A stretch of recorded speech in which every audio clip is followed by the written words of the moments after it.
झार के सखी। Music by Sukesh Kumar.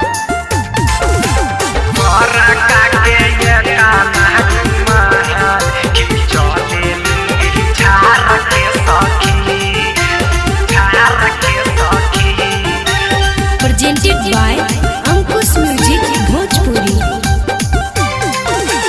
गोरपिया रहतल त हंस के मनैती, गोरपिया रहतल त हंस के मनैती।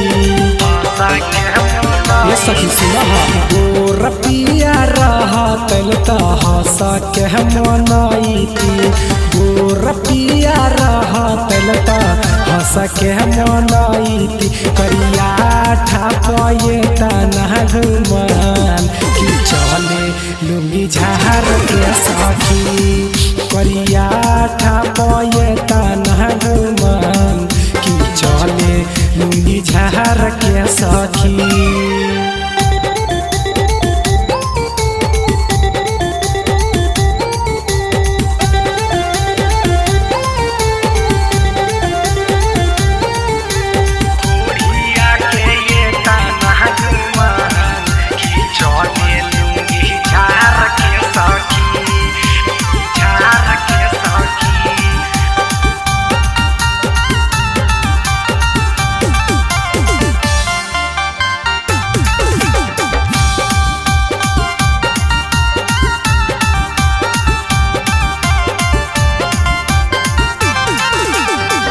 करिए सूरत पर सखिए तना फुटानी गे, ठीक से न राखे सखी अपन जनानी गे। ये सखी बड़ी फुटानी करोगे सुन। करिए सूरत पर सखिए तना फुटानी गे, ठीक से न राखे सखी अपन जनानी गे। करा काके ये ताना घुमान की चले लुंगी झार के सखी, हे करा काके ये ताना घुमान की चले लुंगी झार के सखी,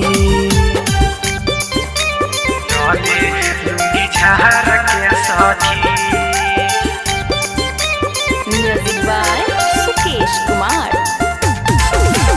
मोरा काके ये कान्हा कुमार की चले लुंगी झार के सखी, झार के सखी।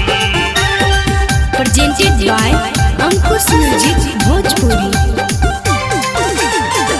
भैया के बोला के नैहर जैबैया रजेंट गे, नहाबै के हाल न जाने मारै खाली सेंट गे।